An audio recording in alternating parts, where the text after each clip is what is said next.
जैगियोना का सीक्रेट क्या है, जेम्स ली अभी तक बुसान में क्यों नहीं आया और जिनरैंग अब क्या करने वाला है, आज हम यही सब डिस्कस करेंगे। बट उससे पहले तुम वीडियो को लाइक कर दो। एंड नाउ अब चलो सीधा वीडियो पे बढ़ते हैं। सबसे पहले जैगियोना पे आते हैं। तो इस बंदे ने जैगियोना को हाफ एस्ड किंग कहा था। एंड यार उसी पैनल के जस्ट नीचे एक नोट दिया गया था जिसमें लिखा था हाफ एस्ड किंग का मतलब यहाँ पे ये नहीं है कि जैगियोना सिर्फ हाफ ऑफ इंचियन पे ही रूल करता है। इसका मतलब ये है कि वो फिट नहीं है एक किंग कहलाने के लिए। और हाँ, इस वर्ड हाफ एस्ड का मतलब ये नहीं है जो तुम समझ रहे हो। मैंने इसे सर्च किया और मुझे ये रिजल्ट मिला जो कि तुम देख रहे होगे। तो यार उस नोट और इस मीनिंग को देखने के बाद मुझे ऐसा लगता है जैगियोना ने कोई ना कोई ऐसी गलती की होगी जिसकी वजह से उसके गैंग के बंदों के साथ कुछ ना कुछ बुरा हुआ होगा, या फिर उसके किसी एक्शन के वजह से उसके गैंग के मेंबर्स की डेथ हो गई होगी। एंड इसीलिए उस नोट में भी दिया हुआ था कि जैगियोना सूटेड नहीं है एक किंग कहलाने के लिए। और यार मेरे को अभी एक और चीज याद आई कि चियोनलंग आर्क में जब हमने जैगियोना को देखा था तो उसकी एक उंगली कटी हुई थी, जिसे छुपाने के लिए अब तो वो एक अंगूठी पहनता है। लेकिन यहाँ पे सोचने वाली बात यह है कि जैगियोना जो कि एक काफी पावरफुल किंग है, आखिर उसकी उंगली किसने काटी होगी। एंड यार इसीलिए मुझे ऐसा लगता है कि ये बंदा जो जैगियोना को हाफ एस्ड किंग कह रहा था उससे कनेक्टेड हो सकती है। नाउ आगे बढ़ते हैं। तो जैगियोना ने एलिजेंग से पूछा था कि आखिर उसकी वेपन क्या है। लाइक अदर फर्स्ट जेन किंग्स के पास कोई ना कोई वेपन है, तो आखिर उसके पास क्या है। तो यार मेरे ओपिनियन में जैगियोना की वेपन स्पीड या फिर रिफ्लेक्सेस से ही रिलेटेड होगी। और ऐसा क्यों है चलो वो भी जानते हैं। तो चियोनलंग आर्क में जब हमने पहली बार जैगियोना को फाइट करते हुए देखा था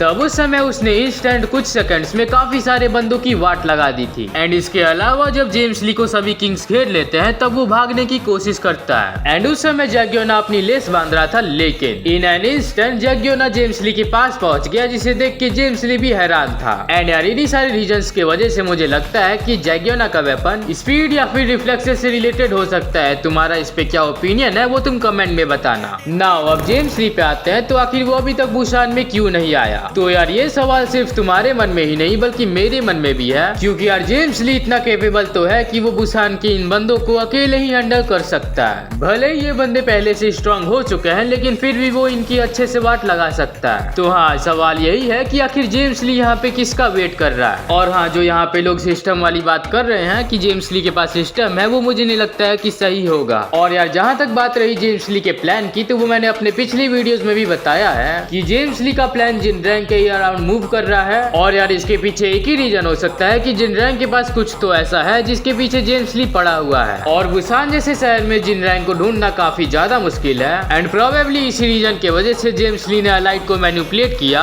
और अलाइड को बुसान में भेजा ताकि वो हंगामा खड़ा करे, जिसकी वजह से जिनरैंग को बाहर आना पड़े। एंड प्रोबेबली ये सब चीज जेम्स ली के प्लान के हिसाब से ही चल रहा है। और यार अब जिनरैंग भी फाइट में जल्दी एंट्री लेने वाला है, तो उसके लिए मैं काफी ज्यादा एक्साइटेड हूँ। नाउ अब इन सब से हट के बात करते हैं अगले चैप्टर के प्रेडिक्शन पे। तो जैसा कि हमें पता है कि अभी 2 फाइट्स बाकी हैं, एक सैंग बेक और डैनियल की और एक विंजिन वॉस्को और इस बंदे की। जिसमें सबसे पहले अगर हम विंजिन और वॉस्को के फाइट के बारे में बात करें तो यार ये फाइट काफी ज्यादा इंटरेस्टिंग होने वाला है, क्योंकि यहाँ पे कोई भी फर्स्ट जनरेशन किंग नहीं है और वॉस्को और विंजिन को इसे अकेले ही हराना है। और यार अगर वॉस्को और विंजिन दोनों मिलकर इसे हरा देते हैं तो ये उनके लिए काफी बड़ी फीट होगी और ज्यादा चांसेस यही है कि ये दोनों इसे हरा ही देंगे। नाउ अब बढ़ते हैं सैंग बेक और डैनियल के फाइट में। तो यहाँ पे जे तो पड़ा हुआ है और यहाँ पे डैनियल को अब अकेले ही फाइट करना है सैंग बेक से। और यार इस फाइट के बारे में मैंने अपने पिछले वीडियो में डिस्कस किया था, तो मैं इसके बारे में वापस वो चीज रिपीट नहीं करूंगा। लेकिन हाँ, हम कुछ भी नहीं कह सकते कि इस फाइट का रिजल्ट क्या होगा। तुम्हारा क्या ओपिनियन है इस फाइट के ऊपर वो तुम कमेंट में बताना। और यार मुझे ऐसा लगता है डैनियल और सैंग बेक के फाइट के एंड होते होते जिनरैंग की एंट्री हमें देखने को मिल जाएगी। तो हाँ, वीडियो पसंद आया हो तो वीडियो को लाइक कर देना, चैनल को अभी तक सब्सक्राइब नहीं किया है तो वो भी कर देना। मिलते हैं नेक्स्ट वीडियो में, बाय बाय।